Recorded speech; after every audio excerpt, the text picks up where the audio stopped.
Eye Opener for March 10th, 2026. No other way.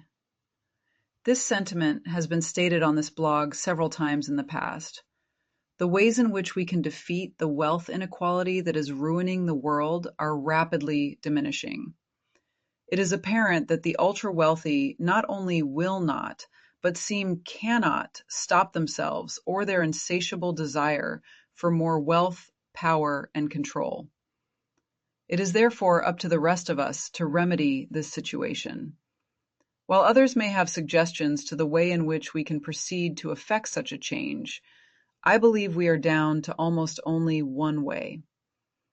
What the masses must realize is that regardless of the economic system in which one lives, there is almost always a contingent, a minority, that will gain the upper hand in regards to the distribution of wealth. In capitalism, this has become ever more apparent as a percentage of income has increasingly gone to a smaller cohort. A cohort that has gained so much leverage over the rest of society that they have reached a tipping point where they cannot lose according to the rules under which current societies live.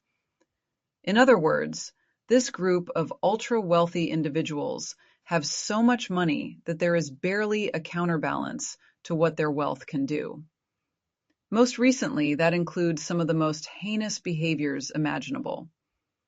Perhaps the solution is not yet as apparent to others as I believe it to be, so I put forth this one simple question.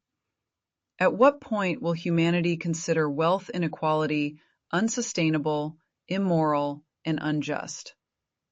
What percentage of citizens in various nations must suffer starvation, unclean water, homelessness, before society deems wealth inequality unethical?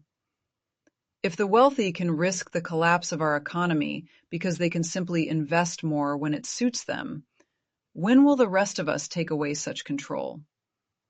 In America, one of the most apparent examples of how wealth is being used to redistribute money and resources from those who need it to those who simply want it would have to be the stock market. For as the Dow soared to 50,000, the wealthy were the only people who could manipulate the prices enough to wipe out the majority of Americans who don't benefit from the few shares they can afford to buy and sell. When things like college, housing, and even food become commodities that fewer people can afford, or in some cases only the ultra-rich can afford, what means are left to the remainder of society in regards to survival?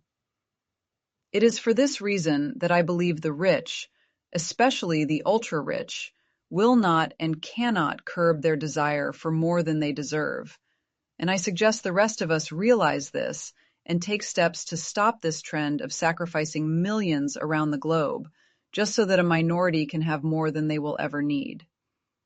For more solutions to the biggest issues we all face today, pick up your copy of Chris Osman's book, Solutions: Enough Complaining, Let's Fix America, at Amazon.com.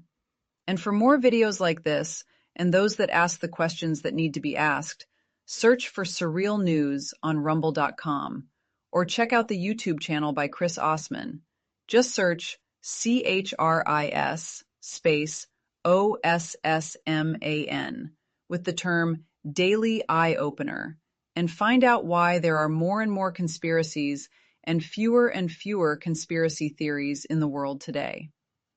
And while you're there, please like the videos and subscribe to the YouTube channel so Chris can continue posting these truths.